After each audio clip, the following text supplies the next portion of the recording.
I don't know about you guys, but there were a couple of things that I learned over the last couple of years. Can I share it with you?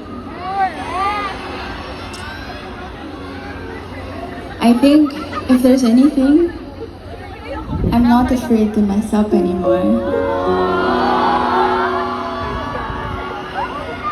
And I've completely accepted the fact that I have so many imperfections and can be hard to love and so many times. May mga moody din ba dito?